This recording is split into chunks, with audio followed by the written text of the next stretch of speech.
Hello my YouTube family. 11 दिसंबर 2024 दिन बुधवार को है मोक्षदा एकादशी। यह व्रत बहुत ही फलदायक होता है। यह व्रत साल की सबसे बड़ी एकादशी है। मार्गशीर्ष मास की सबसे बड़ी एकादशी मार्गशीर्ष मास विष्णु भगवान को समर्पित है और यह व्रत सबसे महत्वपूर्ण और फलदायी माना गया है। आज हम आपके लिए लेके आए हैं मोक्षदा एकादशी की पौराणिक कथा। मोक्षदा एकादशी संपूर्ण व्रत कथा। इसका पाठ करने मात्र से खुल जाते हैं मोक्ष के दरवाजे।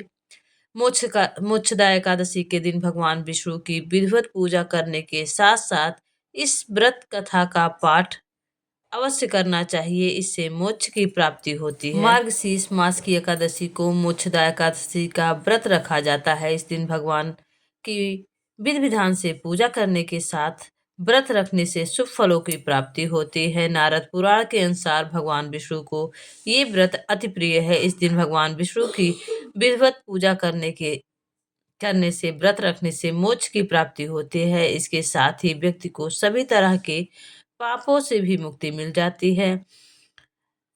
इस पूजा के करने के साथ साथ कथा का पाठ अवश्य करना चाहिए। कथा का श्रवण अवश्य करना चाहिए, तभी व्रत का पूर्ण फल प्राप्त होता है। तो आइए सुनते हैं मोक्षदा एकादशी की पौराणिक कथा। एकादशी तिथि का प्रारंभ 11 दिसंबर को सुबह 3:24 पर होगी और तिथि का समापन 12 दिसंबर की रात 1:09 पर होगा। मोक्षदा एकादशी का पारण इस बार सुबह 7:07 से लेकर 9:09 तक होगा। पौराणिक कथा के अनुसार चंपा नगरी में एक प्रतापी राजा बैखानस रहते थे, जो सभी वेदों के ज्ञानी थे। उनके प्रताप और अच्छे स्वभाव के कारण जनता हमेशा उनसे प्रसन्न रहती थी और उनकी प्रजा हमेशा ही उनसे खुश रहती थी और प्रसन्न रहती थी। एक दिन राजा ने सपने में देखा कि उनके पिता नरक की यातनाएं झेल रहे हैं। अपने इस सपने के बारे में उन्होंने अपनी पत्नी को बताया और कहा कि मैं यहाँ सुख से हूँ और मेरे पिता को इतना कष्ट है। इस पर राजा की पत्नी ने उन्हें आश्रम में जाने की सलाह दी। जब राजा आश्रम पहुंचे तो उन्होंने कई तपस्वियों को देखा। राजा ने ऋषियों से अपनी बात वहां मौजूद पर्वत मुनि को बताई। राजा के कहा कि पिता ने मुझसे कहा है कि पुत्र, मैं नरक में पड़ा हूँ, यहाँ से तुम मुझे मुक्त कराओ। जब से मैंने यह वचन पिता के मुँह से सुना है, तब से मैं बहुत बेचैन हूँ, बहुत ही अशांत महसूस कर रहा हूँ। मुझे इस राज्य, धन, पुत्र, स्त्री, हाथी, घोड़े आदि से नहीं प्राप्त हो रहा है। यह कहते कहते अपनी परेशानी बताते हुए उनके आंखों में आंसू आ गए।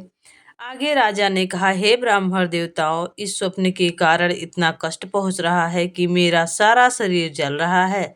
अब आप कृपा करके कोई तप, दान, व्रत आदि बताएं जिससे मैं अपने पिता को नरक से मुक्त कर सकूं। उस पुत्र का जीवन व्यर्थ है जो अपने माता पिता का उद्धार ना कर सके। एक उत्तम पुत्र जो अपने माता पिता तथा पूर्वजों का उद्धार करता है, वह 1000 मूर्ख पुत्रों से अच्छा होता है। तथा ब्राह्मण ने राजा से कहा, हे राजन, यहाँ पास ही भूत भविष्य वर्तमान के ज्ञाता पर्वत ऋषि का आश्रम है। आपकी समस्या का हल वे जरूर करेंगे। ऐसे में राजा पर्वत ऋषि के पास पहुंचे। राजा ने आश्रम में देखा कि अनेक शांत चित्त योगी और मुनि तपस्या कर रहे हैं। उनकी जगह पर्वत मुनि बैठे थे।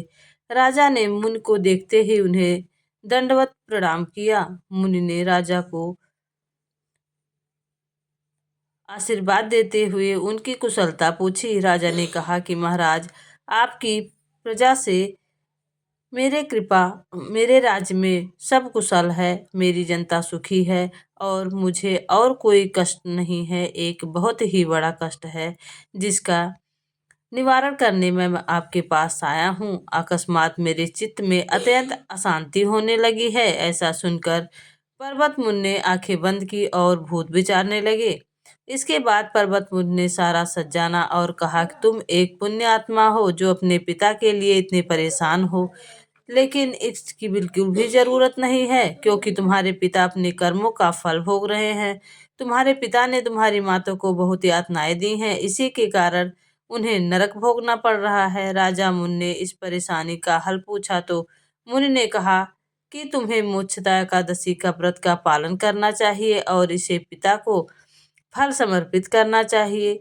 इससे उनके सभी कष्ट दूर हो जाएंगे। राजा ने इसी विधि का पालन किया और उनके पिता सभी बुरे कर्मों से मुक्त हो गए। स्वर्ग में जाते हुए वे राजा अपने पुत्रों से कहा कि हे पुत्र, तेरा कल्याण हो। शास्त्रों के अनुसार मार्गशीर्ष मास की शुक्ल पक्ष की मोक्षदा एकादशी का जो व्रत करते हैं तो उन्हें इस तरह के पाप नष्ट हो जाते हैं। इसके साथ ही मोक्ष की प्राप्ति होती है। इस कथा को पढ़ने या सुनने से वाजपेयी यज्ञ का फल मिलता है। यह व्रत मोक्ष देने वाला है तथा चिंता मणि के समान सब कामनाएं पूरा करने वाला है। इसकी मोक्षदा एकादशी का व्रत जो भी भक्ति भाव से करता है उसकी सभी मनोकामनाएं पूर्ण होती हैं। और व्रत करने के बीच में ही कथा का श्रवण किया जाता है, तभी यह व्रत पूर्ण माना जाता है। अगर आप सभी को यह पौराणिक कथा अच्छी लगी हो तो कमेंट बॉक्स में विष्णु भगवान लिखना ना भूलिएगा। और आप सभी को विष्णु भगवान की कृपा बनी रहे एकादशी की। आप सभी को ढेर सारी शुभ